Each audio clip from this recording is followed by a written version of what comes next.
Bismillahirrahmanirrahim. Assalamualaikum warahmatullahi wabarakatuh.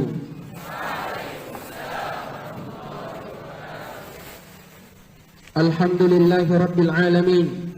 Al-qail inna nahnu narithul arda wa man 'alayha ila akhiril ayat. Wa ashhadu an la ilaha illallah wahdahu la syarika lah. Wa ashhadu anna Muhammadan abduhu wa rasuluh. Di hari yang bersejarah ini, di hari ditetapkannya kemerdekaan bagi negeri kita yang tercinta ini, negeri Indonesia, telah diproklamirkan kemerdekaannya pada tanggal 17 Agustus 1945. Maka ini adalah karunia yang besar yang Allah Subhanahu wa taala anugerahkan kepada kita. Sebagaimana firman-Nya, inna nahnu narithul arda wa man 'alaiha. Sesungguhnya kamilah yang mewariskan bumi itu dan apa yang ada di dalamnya. Maka sudah sepantasnya kita menjaga dan melestarikan apa yang Allah Subhanahu wa taala wariskan kepada kita. Maka kita melihat sepanjang sejarah perjuangan para pejuang yang telah mempertahankan kemerdekaan negara Indonesia. Tercatat dalam sejarah peranan para ulama dan para santri dan kaum muslimin yang ingin menjadikan negeri yang kita cintai ini adalah negeri yang jauh dari penjajahan. Maka kita melihat peran dari Syekh Yusuf Al-Makassari yang tatkala itu diamanahkan sebagai seorang mufti di Banten, sebuah kerajaan besar yang menguasai tanah Jawa, yang pada saat itu dipimpin oleh Sultan Agung Tirtayasa. Dan dalam sejarah disebutkan bahwasanya setelah beliau ditangkap, maka Syekh Yusuf Al-Makassari, seorang ulama, tidak tinggal diam, yang pada saat itu pada tahun 1683 memimpin pasukan sebanyak 4.000 untuk melawan penjajah. Maka inilah peran pertama seorang ulama yang memimpin kaum muslimin dari penjajahan dan penindasan yang dilakukan oleh orang-orang Belanda yang pada saat itu telah menjajah Indonesia selama 300 tahun lebih. Kemudian perjuangan para ulama setelahnya tidak tinggal diam. Abu Hashim, ulama kita yang terkenal, yaitu seorang alim, Hashim Al-Ash'ari, tatkala itu Soekarno meminta nasihat dari Kiai Haji Hashim Al-Ash'ari setelah proklamasi kemerdekaan dikumandangkan, maka terjadi insiden-insiden yang ingin menggulingkan, mencabut kemerdekaan tersebut. Maka tatkala itu Soekarno meminta saran nasihat dari ulama Kiai Haji Hashim Al-Ash'ari, kemudian mengatakan, apakah kemerdekaan ini harus kita pertahankan? Maka pada saat itu beliau mengatakan, benar, kita harus mempertahankannya. Dan juga tercatat dalam sejarah peranan para santri yang pada saat itu ketika Soekarno mengumandangkan proklamirnya, maka muncullah seorang santri kemudian memanjat pada saat itu hotel orange yang di atasnya berkibar bendera Belanda pada saat itu yang berwarna merah, putih, biru. Dan pada saat itu santri tersebut memanjat tiang tersebut kemudian merobek bendera dari Belanda yang berwarna biru. Maka berkibarlah sang saka merah putih.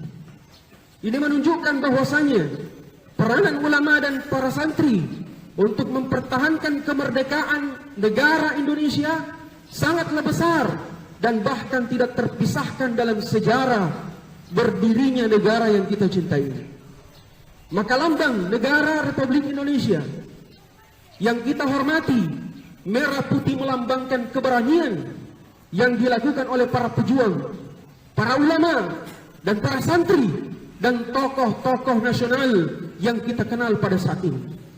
Kemudian warna putih melambangkan kesucian, bahwasanya misi yang dilakukan oleh pergerakan perjuangan kemerdekaan Indonesia tersebut adalah misi suci di bawah panji-panji Islam, di bawah perjuangan Islam. Maka sudah sepantasnya kita sebagai generasi mempertahankan kemerdekaan tersebut dari setiap penjajahan yang ada. Maka peranan kita pada saat ini, wahai anak-anakku sekalian, adalah dengan melanjutkan perjuangan tersebut, dan kita tidak akan pernah berhenti untuk melanjutkan perjuangan tersebut sebagai bentuk kesyukuran kepada Allah, sebagaimana sabda Nabi kita Muhammad sallallahu alaihi wasallam, la yashkurullah man la yashkurun nas. Tidak akan dikatakan bersyukur kepada Allah orang yang tidak bersyukur kepada manusia.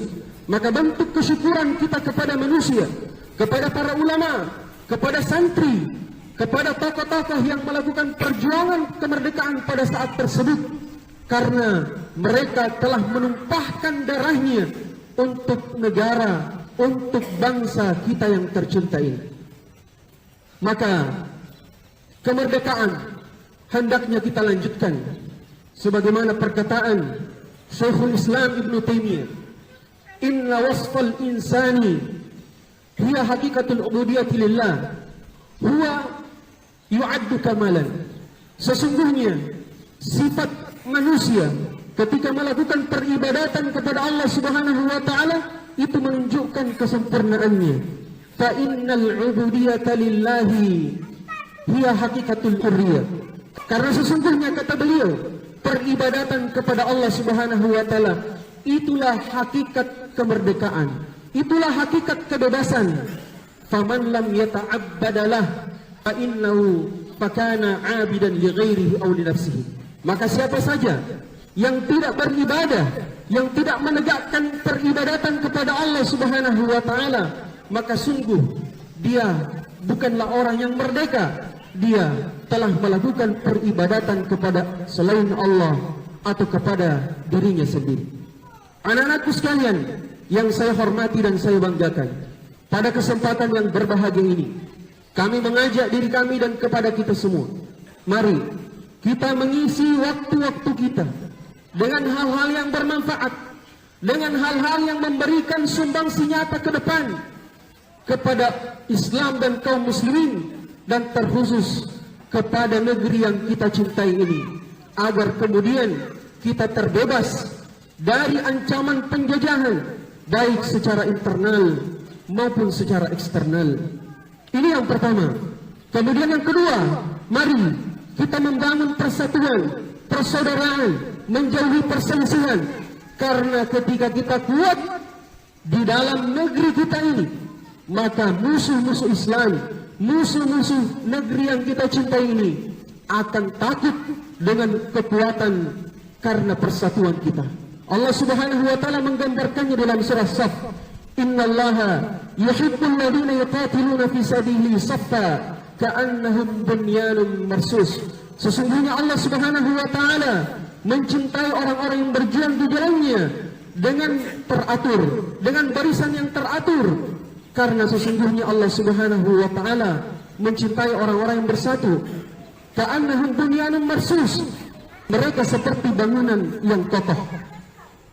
Anak-anakku sekalian yang saya cintai dan saya banggakan, akhirnya kami cukupkan amanat penyampaian pada hari ini dengan banyak berdoa kepada Allah Subhanahu wa taala agar Allah Subhanahu wa taala menjaga negeri yang kita cintai ini, memberikan hidayah kepada para pemimpinnya, para aparatnya, kepada orang-orang yang mencintai negeri ini dan menjadikan negeri ini baldatan thayyibatan wa rabbun ghafur.